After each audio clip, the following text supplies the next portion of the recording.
Na cultura judaica, galera, todo menino até os 14 anos, ele ficava numa escola, como se fosse o colégio aqui no Brasil. Eles passaram a sua infância inteira estudando as escrituras. Então, o que a gente entende como o Velho Testamento, que é a Bíblia do judeu, dos seus 4 até os seus 14 anos, nessa faixa de 10 anos, todo menino judeu, ele praticava esses costumes e essas escolas. A cultura judaica, ela ensina para mim e para você que todo discípulo, ele deve ser parecido com o seu rabi, com o seu mestre. Tem uma frase que eles falam bastante, que é: a poeira das minhas sandálias precisam estar próximas ao seu rosto. O que significa isso? É uma figura de linguagem para dizer que todo discípulo judeu, ele deveria ficar tão perto do seu mestre, do seu rabi, que a poeira da sua sandália deveria estar tipo no seu rosto. Tipo, ele persegue tanto o seu mestre, ele vive a sua vida perseguindo o seu mestre, que todo lugar onde o seu mestre vai, esse discípulo, ele está atrás. Todo discípulo, ele deve viver uma vida perseguindo o seu mestre. Ele deve viver uma vida querendo ser o mais parecido com o seu mestre. Ele tem que viver uma vida olhando cada detalhe da vida do seu mestre, como aquilo se encaixaria na sua vida. Todo discípulo, ele caminha, ele vê aquilo que o seu mestre faz, a forma como ele pensa, a forma como ele reage às situações, e aquilo muda a sua forma de enxergar toda a vida. Quando a gente olha para a vida de Pedro, quando ele está no Sinédrio, no momento onde Jesus está sendo julgado, e a gente vê que existe uma situação onde algumas mulheres chegam e falam: cara, você não é um deles? Você se parece com um deles. E Pedro não tinha falado nada, absolutamente nada. E aí, na terceira vez que ele fala, que não é que elas falam, que você fala como um deles, e aí ele fala: não sou. E então, cumpre-se o que está escrito na Bíblia, que ele negaria Jesus 3 vezes. Mas por que eu estou falando isso? Antes mesmo de Pedro abrir a boca dele, as pessoas já sabiam que ele era um discípulo de Jesus. Porque provavelmente aquelas mulheres diversas vezes viram Pedro perseguindo Jesus. Diversas vezes, aonde elas viam Jesus, Pedro também estava lá. Porque aonde o mestre ia, o seu discípulo ia atrás. Então, aquilo que nós falamos, como as pessoas elas veem a gente, mostra quem é o nosso discipulador. Quem é o nosso mestre, quem é que governa a nossa vida. Todas as pessoas, elas são discipuladas por algo ou por alguém. Ser cristão ou não, algo é como se fosse um espelho para você e você persegue ele. A gente se parece com aquilo que a gente contempla, aquilo que a gente gasta o nosso tempo contemplando. E Pedro, talvez ele é o discípulo mais citado nos evangelhos. Eu me pergunto por que Pedro talvez é um dos discípulos mais citados no evangelho. Primeiro porque é aquilo que eu acabei de falar para vocês, ele perseguia Jesus.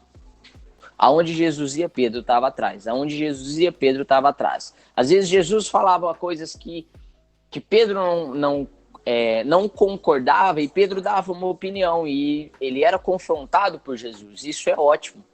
Vai mostrar o quão vulnerável eu sou. A mentalidade do evangelho. Porque uma coisa é eu perseguir Jesus. Então, se a gente trazer para o nosso contexto de hoje, uma coisa é eu levar uma vida devocional diante de Deus. Então, só que tem um ponto, você não é vulnerável com Deus. Entende? Então, além de você perseguir o coração de Jesus com toda a sua força, é importante a gente ser vulnerável a Jesus. Porque Pedro, em todas as situações onde ele não pensava como Jesus, ele expôs a sua opinião. Então, não tem o porquê, depois de ter entregue a minha vida para Jesus, entregue a minha vida para o Evangelho, eu esconder os meus pecados. Quando nós nos tornamos discípulos de Jesus, nós precisamos aprender a ser vulneráveis à forma como Jesus ele pensa. É apresentar o nosso coração de uma forma pura, de uma forma nua, onde ele enxerga as nossas corrupções, onde ele vai enxergar em mim e você coisas que a gente sabe que não é bom, só que não tem por que eu e você esconder diante dele.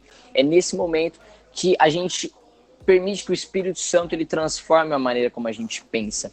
Ele entra em lugares que a gente nunca deixou ninguém entrar, em traumas, em mágoas, em passado, numa forma pecaminosa que ainda nós pensamos, a forma como a gente enxerga as pessoas. Quando a gente olha para Pedro, ele foi de experiência em experiência, como diz em 2 Coríntios, de glória em glória, sendo transformado à imagem de Jesus. Vemos que em Atos existe uma experiência onde Pedro prega para 3.000 pessoas.